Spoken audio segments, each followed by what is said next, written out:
students, we are discussing the shift in LM curve. In the previous class, we studied how change in the money stock leads to a shift in the LM curve.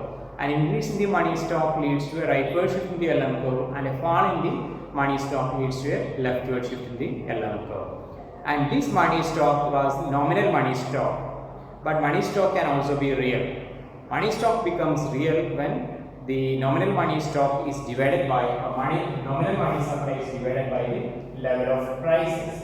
This is the real money supply. So real money supply can change without changing the nominal money supply. Okay, so real money supply can change due to two factors. One, change in the nominal money stock. Second one, change in the price level. For example, if nominal money supply was 100 and price level was 5, then the real money supply will be 20. Okay, and this is the real money supply. MS by P, we call it MS by P or MOS by P. MOS by P. Now this MOS by P can change due to two factors. One, the numerator can change, which is the nominal money stock. If nominal money stock increases to 120, then the new real money supply becomes 24.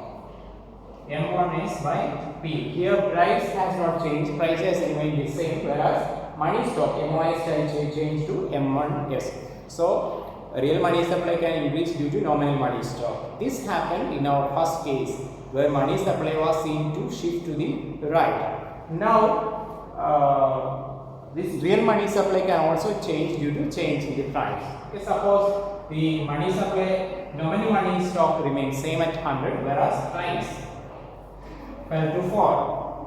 Price fell to 4, and so we get 25 as a new real money supply or real money balance. We also call it real money balance. And here real money balance will be expressed as MOS by P1. MOS by P1. It is not P because it is not 5, it has fallen to 4. So here the nominal money stock has not changed, but the price level has changed, and money supply real money balance increases from 20 to 25. This is how real money balance change. The two factors, change in the nominal money balance or change in the price level.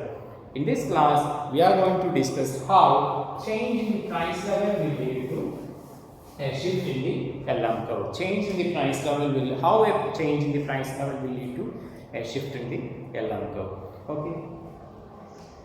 First of all, we again draw the LM curve, derive the LM curve using our traditional method. This is the original money supply. We have quantity of money on the x-axis and interest rate on the y-axis, and we have a demand curve at a certain level of income y0, which is we name as d0 y0. Another demand curve, another level of income d1 y1. We name it as d1 y1. Now this is a real money stock, MOS by P. MOS by P. Now we are assuming a change in the price level. Okay. When price level changes, what happens? Nominal money stock does not increase, but the real money stock increases. So real money balance increases. So when the price level falls, there will be a rightward shift in the real money supply.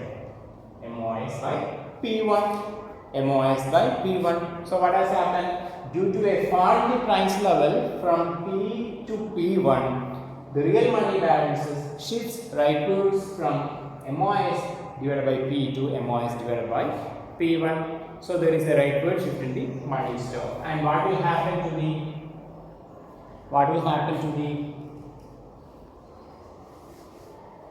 LM curve?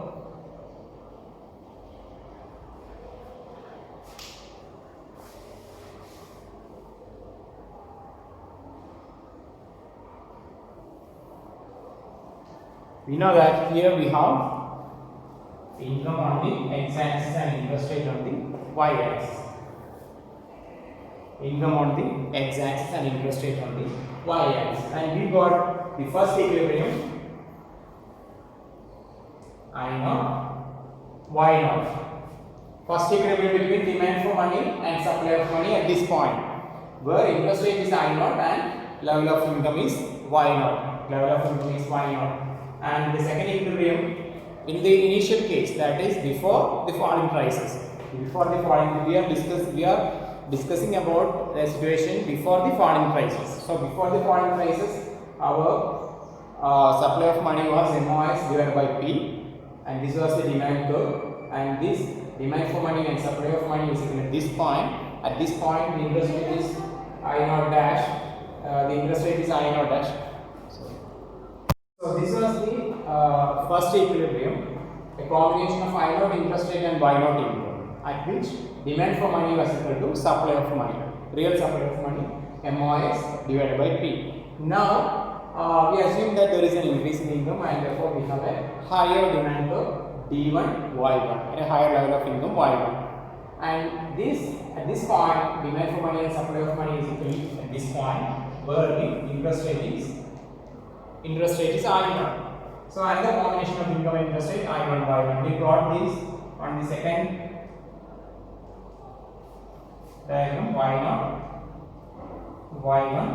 We have first point here, first combination here, and the second combination here. We join these 2 points to get our first LM curve. Now we know that prices have fallen to P1 from P. So what happens? The real money balances increase. When prices falls, the real money balances increase. Here, price falls from P, but there is no change in the nominal money balance. Nominal money balance remains same at MOS. Price falls to P1. So real money balance increase, as we showed in that arithmetic example before. So it shifts to the right. Now, supply of money is greater than demand for money at each level of interest. So there is a disequilibrium in the money market. Supply of money, real money balance is greater than demand for money. So again, it has to come back to equilibrium. That is the norm in financial market. And so what has to happen is demand for money has to increase, then interest rate has to fall. Here that's exactly what happens. Interest rate falls from I naught to I naught dash, and demand for money and supply of money becomes equal at this point. At this point, we have a new interest rate I naught dash and the old level of income Y naught. We plot the combination here, I naught dash interest here, I naught dash interest, Y naught income here, 1 point here. Then with a higher demand for money curve, we know that even now the demand for money is not equal to supply of money. Demand for money has to increase. So interest rate has to fall from I1 to I1 dash. At this point, the old demand for money is equal to the new supply of money. And here the interest rate is lower. It is lower than I1. It is a I1 dash. And we have another combination of interest rate and income, I1 dash, Y1. We plot it here. This is the interest rate. And Y1 income we get here. We join these 2 lines to get these 2 points together and get the new LM curve LM1. New LM curve LM1. Okay. So this is the equilibrium in the money market. This shows equilibrium in the money market. What has happened now? Because of a fall in the prices, real money balances increase and the LM curve shifts to the left.